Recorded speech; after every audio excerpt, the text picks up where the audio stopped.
அப்புறம் நான் ஏற்கனவே என் பாய் ஃப்ரெண்ட் பத்தி சொல்லிட்டேன்ல. எனக்கு இப்போ கல்யாணத்துல இஷ்டம் இல்ல. நீ வீட்டுக்கு வா, நேர்ல பேசிக்கலாம், சரியா? சரிமா, பட் லிசன். மம்மி மம்மி, அந்த ஜெயராஜ் மாதிரி ஒரு லூசர் கூட என்னால கல்யாண மேடையில உட்காரவே முடியாது.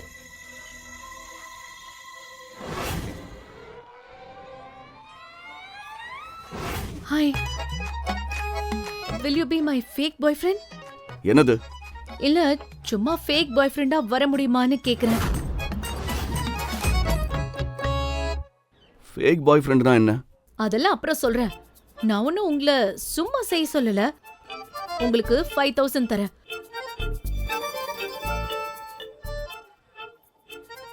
உங்க ட்ரெஸ்ஸையும் கொஞ்சம் உங்க ஸ்டைலையும் மாத்திக்கிட்டா போதும். ஓகேவா? டீல் ஓகே தானே? ஒத்துக்கோங்க பிரதர், ப்ளீஸ். பிரதரா? ஒரு நிமிஷம், நான் உங்களுக்கு பிரதர் கிடையாது. முதல்ல அண்ணன் கூப்பிடுறது, அதுக்கப்புறம் தங்கச்சின்னு சொல்றது. மேடம், என்ன மன்னிச்சிடுங்க. ஏய் நில்லுங்க, எனக்கு ஹெல்ப் பண்ணுங்க ப்ளீஸ் ப்ளீஸ்.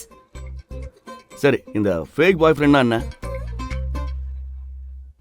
அந்த காலத்து சினிமா எல்லாம் பார்த்தது இல்லையா? ஹீரோ ஒரு நாளைக்கு மட்டும் முதலமைச்சர் ஆவாரே, அதே மாதிரிதான் ஒரு நாளைக்கு மட்டும் என் கூட பாய் ஃப்ரெண்டா வரணும். நான் என் அம்மா கிட்ட எனக்கு பாய் ஃப்ரெண்ட் இருக்கான்னு சொல்லிட்டேன். முழு வீடியோவை பாக்கெட் FM தமிழ் யூடியூப் சேனலில் கண்டு மகிழுங்கள்.